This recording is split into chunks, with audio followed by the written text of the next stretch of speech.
বিকাল থেকে একটা পিওর হেলদি প্রোডাক্ট একটা টেস্টি প্রোডাক্ট, সেই জন্য নুন আর লেবু দিয়ে দুপুর।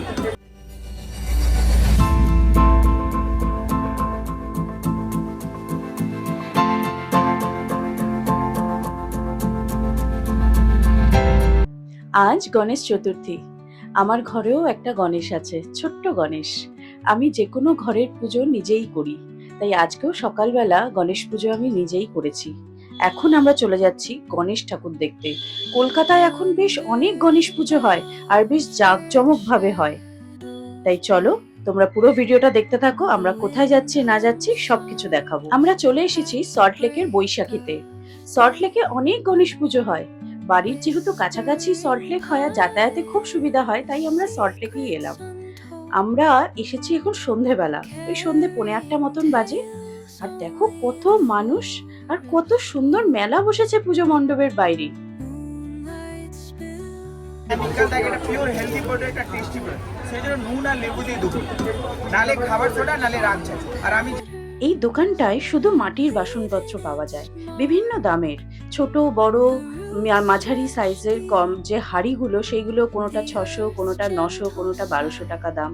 তারপর দেখলাম এখানে অনেক সেরামিকের বাসনের দোকান আছে, কিন্তু দামগুলো একটু মনে হলো বেশি। এই প্লেটগুলো না 350 টাকা দাম বলছিল, যেটা গড়িয়াহাটে 200 টাকার মধ্যে। তো আমার দামটা একটু বেশি মনে হলো। আরো প্রচুর দোকান রয়েছে, ব্লাউজের দোকান, শাড়ির দোকান, অর্নামেন্টসের দোকান, আর ঘরে সাজানো শোপিসের দোকান, মানে কি নেই।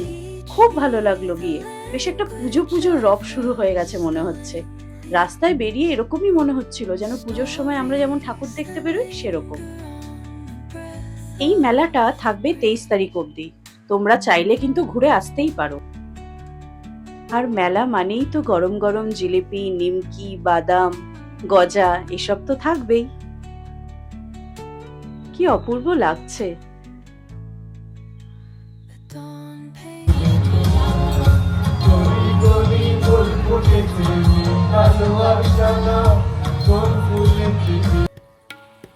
আমাদের 10 মিনিট মতন লাইনে দাঁড়াতে হয়েছিল মণ্ডপে ঢোকার জন্য, এতটাই ভিড় হয়েছিল।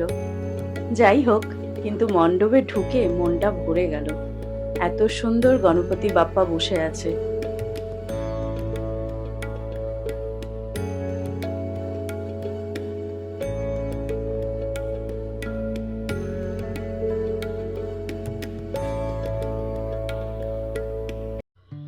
মেলাতে বাচ্চাদের খেলার জায়গাও ছিল, বেশ অনেকগুলোই রাইডস ছিল। বাবান দাঁড়িয়ে পড়লো বেলুনে জাম্প করবে বলে। আর এই মণ্ডপ থেকে বেরিয়েই ঠিক তার পিছন দিকে একটা জায়গা ছিল, যেটাকে বলা যেতে পারে আড্ডা মারার জায়গা। বেশ সুন্দর জায়গাটা। রাজস্বী বলল চল একটু কফি খেয়ে আসি। তো ওখানে গিয়ে একটু কফি, কফি মানেই ব্ল্যাক কফি, আর একটা চিকেন স্টিম মোমো আমরা অর্ডার করলাম। সত্যি কথা বলতে জায়গাটা যতটাই সুন্দর লেগেছে, খাওয়া দাওয়াটা আমার অতটা ভালো লাগেনি, না মোমো না কফি। বিল হয়েছিল 210 টাকা, কিন্তু ওই যে বললাম খুব একটা ভালো লাগেনি। এরপরে আমরা চলে গেলাম আরেকটা পুজো দেখতে, সল্টলেকে 10 নম্বর ট্যাঙ্কের ওখানে। সেখানে গিয়ে আমার ছোট মানি, সন্ধ্যা মানি সবার সাথে দেখা হলো। আমরা কিছুক্ষণ দাঁড়ালাম, গল্প করলাম, বেশ ভালো লাগলো। তারপরে সেখান থেকে বেরিয়ে গেলাম। তারপর সেখান থেকে বেরিয়ে বাড়ি ফেরার পথেই আমাদের খুবই পছন্দের একটা রেস্টুরেন্টে আমরা ঢুকলাম।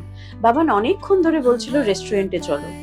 আমরা সেখানে গিয়ে অর্ডার করলাম মিক্সড হাক্কা নুডল, বেসিল ফ্রাইড রাইস, আর হচ্ছে থাই চিকেন। আমরা খুব ভালো করে তৃপ্তি করে খেলাম।